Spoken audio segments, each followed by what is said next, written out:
The amazing thing is when we study yoga, we begin to feel the closeness of everything that we seek. We find that it's present with us, inside of us, right near us, outside, to the right, to the left, above and beneath. And we're right in it. Just like fish swim in water. They don't know the water is there. They just go here and there and they think that they're doing really something special. They don't know how they can swim, how water supports them or anything. Neither do we know how this ocean of energy, we don't see it, we're not conscious of it because we're in it, we're part of it, and we're it. So we're not conscious of the presence of what we seek. So yoga teaches you how to prepare yourself or to cultivate, develop through spiritual culture how you can become conscious of this great depthless ocean that has no limits anywhere, that we're in it and all we need to do is to become conscious of it. Like the fish I don't think a fish ever becomes conscious of water that it swims in, but it does go here and there and use it, and it breathes and it moves about and it uses the energy from the water, and the water is the energy.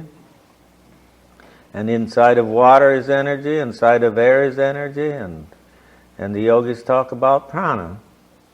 That's the highest type and form of energy. That is the life that's within each and every one of us. It's the life within the fish, life within the water, as it were. Life within the tree, it's life everywhere. And so when you learn to practice yoga so that for your realization, you find that you don't need to go anywhere to have it. You don't need to go to a monastery, you don't need to go to India, you don't need to go to a foreign land, anywhere. You do it right at home, right where you are. So, if we all are seeking the fulfillment of our highest desire, that is the realization of the self, well, we can read our scriptures and we can read our philosophies and study truth and all, but sooner or later you're going to have shown you a way so that you can really gain the fruits of your labor. And that is now, and yoga affords that. So yoga says that because yoga knows everything about your body, knows everything about your psychic self, your mental self, and your soul, and everything that we possess, and everything that we are a part of and are. Yoga can explain every aspect of your creation. And then it provides techniques of how you can have your realization.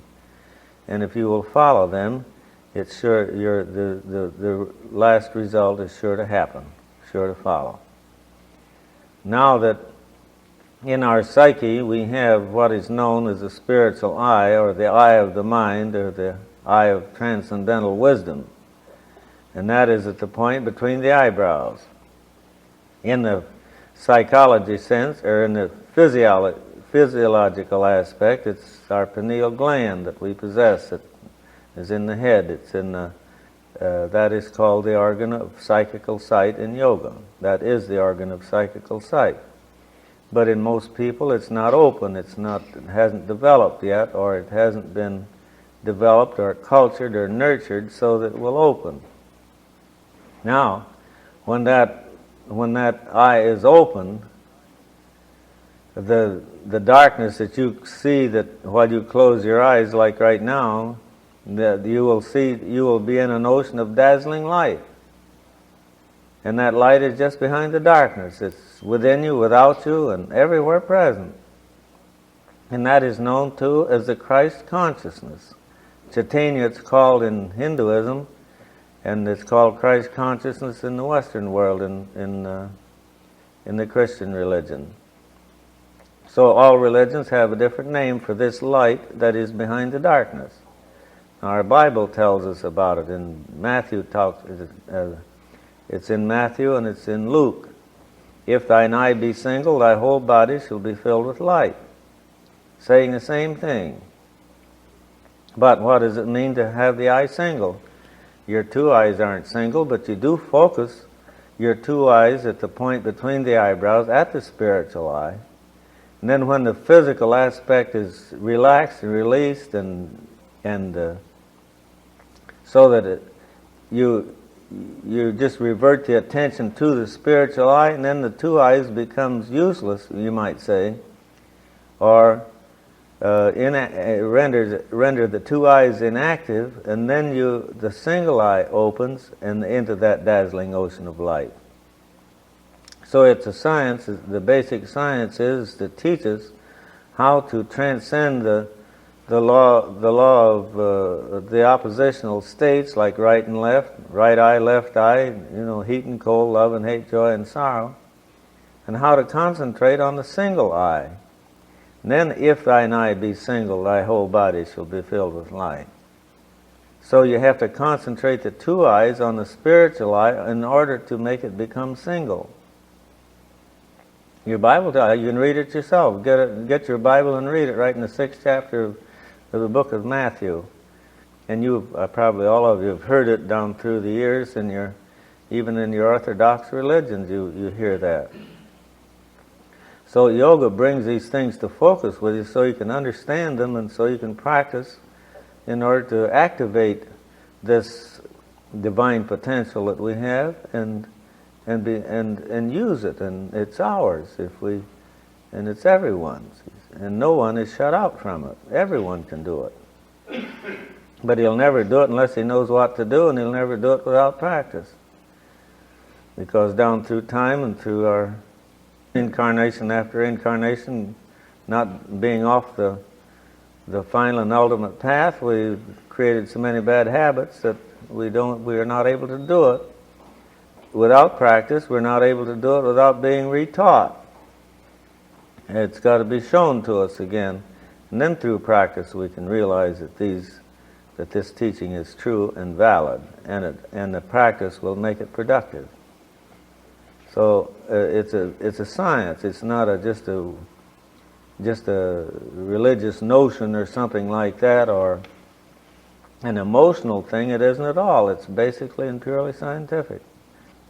Now, while you sit with your body quiet and still so you can begin to take a look at the inside of yourself, well then if you learn how to concentrate at the point between the eyebrows, now again, if you will watch your own breathing, and through the pranayamas, through the breathing, you can help to accentuate that and to help to bring it about quicker by the way you breathe, and put the mind and the breath together, because they're inseparable anyway. But when you know that, you can control your inner status by your own breathing, by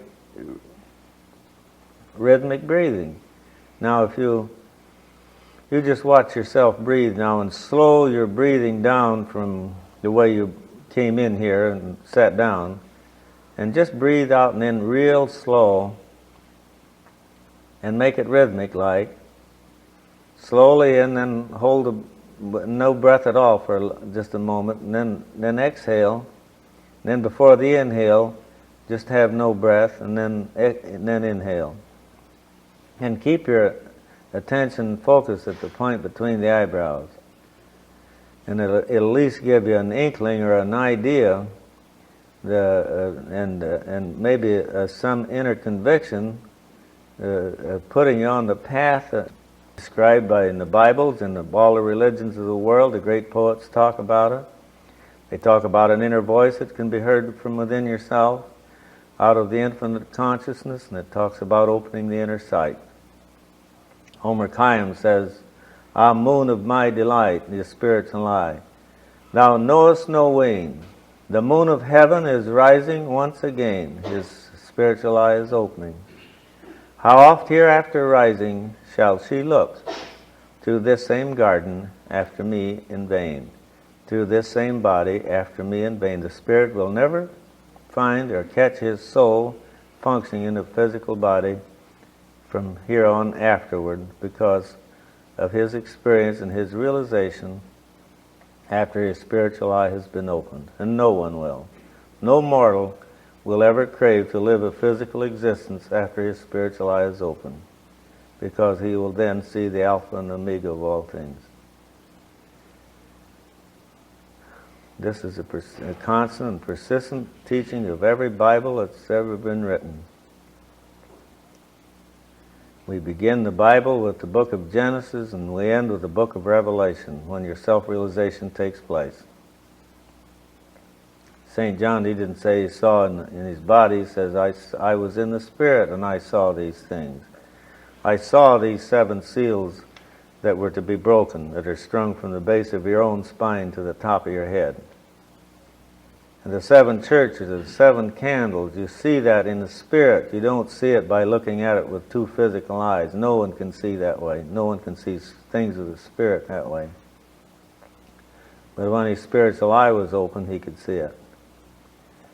We have symbols of it. We have chandeliers and candelabras with 3, 5, and 7 candles in them, 6. And they all symbolize what's in your own spine, every human being's spine that was ever born. And then those 7 centers are called the coccyx, the cervical, the coccyx, and all these centers are their focal points. They're like transformers out of the Spirit. And Spirit power, cosmic energy, flows through these centers from the point between the eyebrows and the one at the base of the neck and the one opposite the heart, one opposite the waistline, and the one 4 fingers above the coccyx center at the base of the spine, then the coccyx center. You have 7 centers there, and all those seals will be opened sooner or later and elevate you from one stage of consciousness to another. That's the ultimate in human evolution for every human being that has ever lived or ever will live. It may take 1,000,000 years to do it, but it can be done in one lifetime if you know what to do and how to practice and how to get at it. And if you're taught right wisdom and understanding, it'll make it easy. But not just by wandering around and following the Holy Grail before you get there. There is a Holy Grail, all right, but you have to learn what to do and how to do it. In this coming age, you will have the scientific way to do it. And that's what we teach here in Self-Realization Fellowship. We make the science of yoga understandable so you can use it and benefit by it and live by it. It'll give you a whole new way of life. It'll change your whole personality, your whole nature. You'll look different, you'll behave different, and you'll be liked so much better than you ever were before amongst your fellow men if you take advantage of what it offers. So now, just for a few moments, let us become relaxed. Let us forget all of our desires, thoughts, worries, and cares, and let the mind rest and relax. Relax the mind, because you have to get rid of all your desires, thoughts, worries, and cares before your mind will become quiet and still, in order that this darkness may be changed into this dazzling ocean of light. It's like night when the sun comes up on a new day. Where does the darkness go? No one knows where it goes to. And so it will when the mind becomes, when the spiritual eye is open. It's like the rising sun. And Omer Khayyam called it, his spiritual eye, a moon of my delight.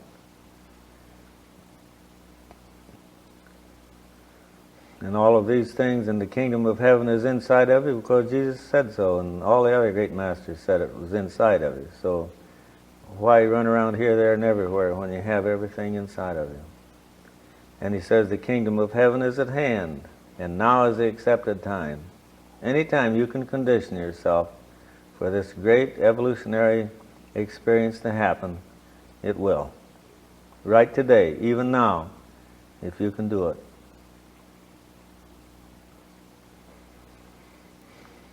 Yoga will teach you how to do it. It'll put the techniques, the techniques are available in order to help you do it. But it has to be self-done. You have to do it by yourself. Nobody can do it for you.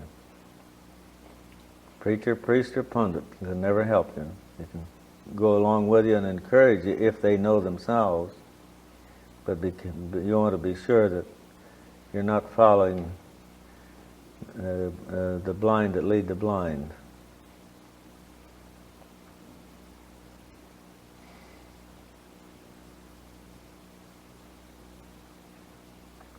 Keep your attention focused at the point between the eyebrows.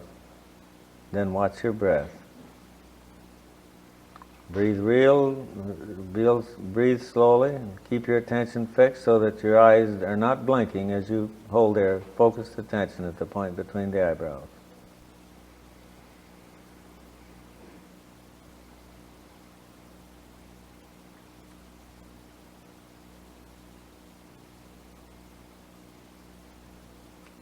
In your little chant, in your little prayer song said, though my sea is dark, though all you see when you close your eyes is dark, and my stars are gone, there's no light coming through anymore.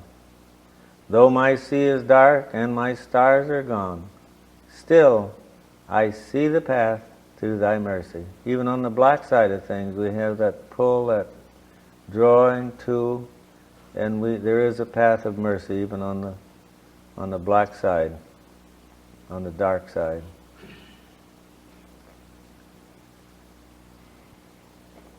Though my sea is dark and my stars are gone, still I see the path through thy mercy.